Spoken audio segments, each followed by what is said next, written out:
60 साल बाद जब समाधि खुली करदम जी की, तो क्या देखा, एक बूढ़ी सी महिला बगल में बैठी है। वो जो देवहूति जो युवा थी, 16 श्रृंगार करके जब सजती थी, इतनी सुंदर थी, आज उसके चेहरे पे झुर्रियां पड़ गई हैं, बालों में जटाएं बन गई हैं, चेहरे का तेज समाप्त हो चुका है, युवावस्था समाप्त होकर वृद्धावस्था में पहुंच गई है। समाधि खुली तो पूछा, देवी जी कौन? यहां तो मेरी बड़ी प्यारी सुंदर सी पत्नी थी देवहूति, तुम कौन हो? उस स्त्री ने कहा, महाराज मैं ही देवहूति। करदम जी प्रसन्न होकर नाचने लगे, वाह मेरी पत्नी बड़ी। अरे तुम मायके नहीं चली गई? अरे आपके आदेश के बगैर कैसे जा सकती हूं? शास्त्र कहता है स्त्री को मायके बिना पति के आदेश के कभी नहीं जाना चाहिए। पर साहब आजकल पति की पूछता कौन है? बोलो राधे राधे। फोन किया, गाड़ी दरवाजे पे खड़ी, बैठा, निकल लिए।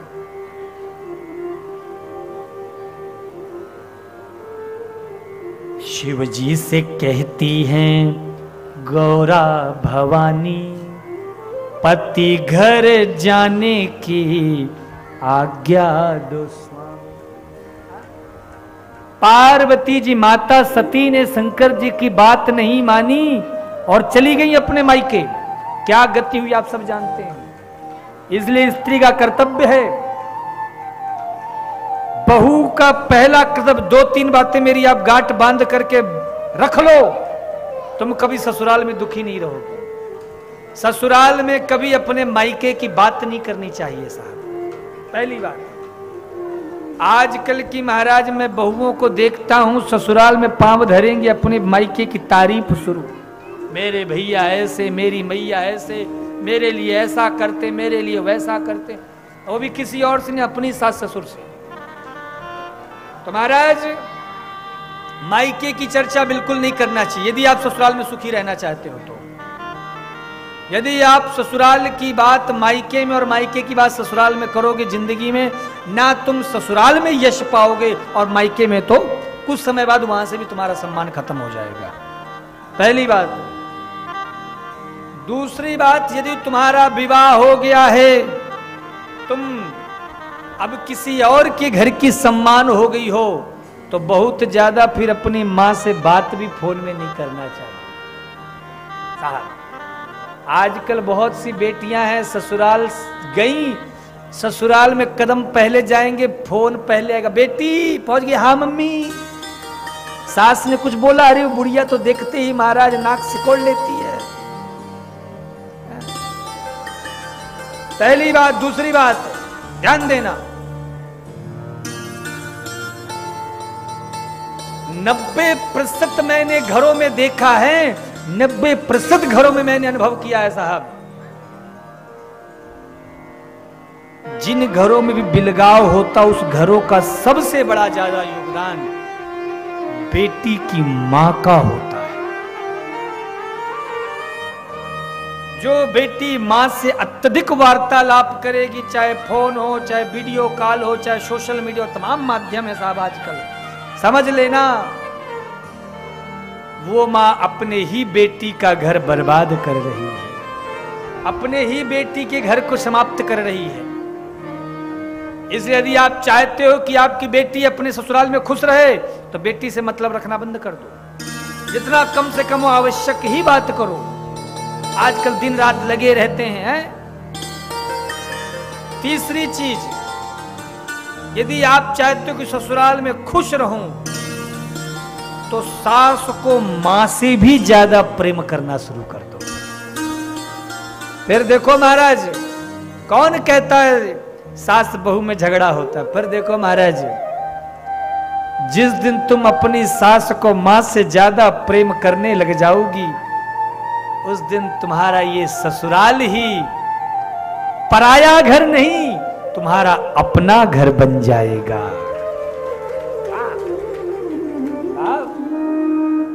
इसलिए माई बाप इन बातों का बड़ा विशेष ध्यान दो। ये 3 बातों को गांठ बांध दो साहब। लेकिन आजकल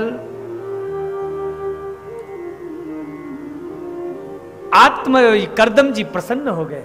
करदम जी प्रसन्न होकर कहें, देवी इस बिंदु सरोवर में स्नान करो। और जैसे ही भगवान की आंखों के आंसू से वो सरोवर बना था, माता देवहूति ने डुबकी लगाई कि माता देवहूति 16 वर्ष की हो जाती हैं और करदम जी 18 वर्ष के हो जाते हैं। एक महाराज कामद विमान प्रकट हो गया। आप लोगों ने हवाई जहाज कब देखा? अभी देखा ना।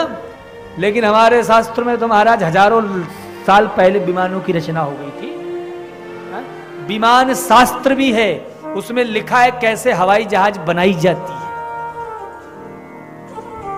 सोचो कितने हजारों साल पहले विमान शास्त्र की रचना कर दी। कामद विमान का वर्णन आता है कि मन में जो भाव आए उसी जगह में विमान पहुंचा देता था। कथा अनुसार 9 कन्याएं हुई सबसे पहले, जो महाराज अनुसुईया, अरुंधति इत्यादि हुई, जो बड़े बड़े ऋषियों के यहां ब्याही। 10वीं संतान के रूप में भगवान कपिल आते हैं। बोलो कपिल भगवान की। भगवान कपिल जैसे ही पधारे, माता देवहूति खूब प्रसन्न हुई। बेटियों का ब्याह हो चुका था, पति वन को चले गए, तो आज नन्हे बालक कपिल को ही मंच पर बिठाकर हाथ जोड़कर प्रश्न करती हैं। निर्विन्ना नितराम भोमन असद इंद्रिय तर्षणात् येन संभाव्यमानेन प्रपन्नाधम तमः प्रभो। प्रपन्नाधम तमः प्रभो।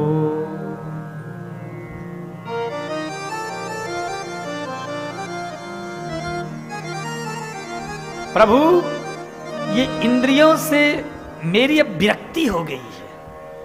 आंख कहता है सुंदर दृश्य देखो, कान कहता है सुंदर संगीत सुनो, रसना कहती है सुंदर पकवान चखो, नासिका कहती है सुंदर सुगंध लो, हाथ कहता है सुंदर इस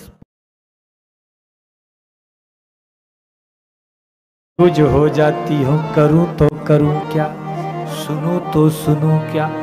आंख की सुनूं, कान की सुनूं, नाक की सुनूं, जीभ की सुनूं, किसकी सुनूं। मेरे प्रश्न यही है। तब भगवान कपिल कहते हैं, माता योग आध्यात्मिक पुंसाम मतो निःश्रेयसाय। सबसे पहले ये जो भी इंद्री हमें अपनी ओर खींचती से ठाकुर जी की ओर घुमा दो। रसगुल्ला खाने का मन कर रहा है, पहले भगवान का भोग लगाओ। महाराज, जब हम भगवान से किसी वस्तु को जोड़ देते हैं तो स्वतः उस वस्तु का दोष समाप्त हो जाता है। इंद्रिया ही महाराज जितेंद्रिया। जो आंख देखना चाहती है वह तुम मत देखो, जो तुम देखना चाहते हो वह आंख देखे।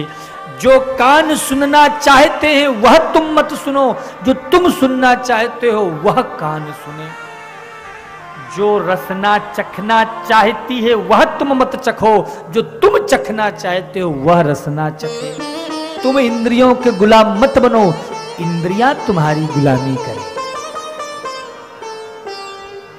इंद्रियां तुम्हारी गुलाम बनेगी।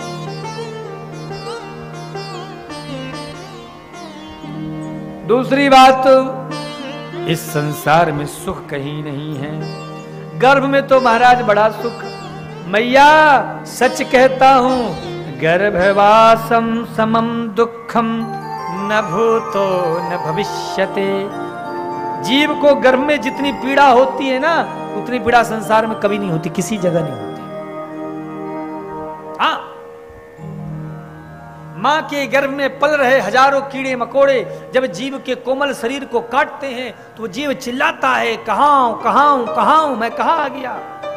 अब भगवान कहते हैं तुम्हें बाहर निकालूं। बोले प्रभु प्लीज, बाहर निकालूंगा, क्या करेगा? बोले दिन रात बस माला लेके राम राम राम राम कृष्ण कृष्ण राम राम कृष्ण कृष्ण, यही करूंगा।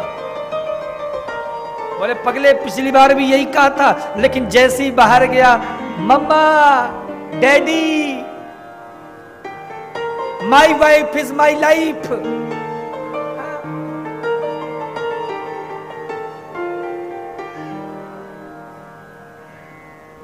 बचपन बीता खेल खेल में, भरी जवानी सोया, और देख बुढ़ापा अब क्या सोचे, क्या पाया क्या खोया। साहब थोड़े से बड़े हुए, बढ़िया कॉन्वेंट स्कूल में नाम लिखा दिया गया, साहब जी बैग बस्ता लेकर चल देते हैं, 1 2 3 4, 2 2 जा 4, 2 3 जा 6। थोड़े बड़े हुए भजन करने का प्रॉमिस किए थे ना, कॉलेज भेज दिया गया, ऑक्सफोर्ड यूनिवर्सिटी से, लंदन की यूनिवर्सिटी से, यूएस से बेटा हमारा महाराज ग्रेजुएट करेगा। अब लगा अब तो भजन करो। महाराज एक और श्रीमती जी साथ में आ गई। अभी तक तो मेरी मां होता था, मेरी मां ऐसी, मेरी मां वैसी है, लेकिन जैसी श्रीमती जी से गठजोड़ा बंधा, पिता का प्रेम, मां का स्नेह, सब महाराज श्रीमती जी के चरणों में। अब तो जो हाई कोर्ट का आदेश होगा वही फाइनल डिसीजन है।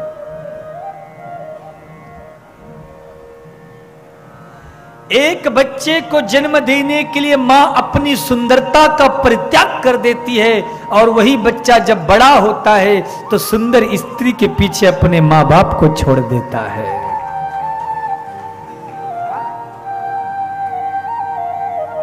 साहब अब बुढ़ापा आ गया, बच्चों ने कहते पिताजी बहुत किचिर किचिर करते रहे, तो जाओ घर में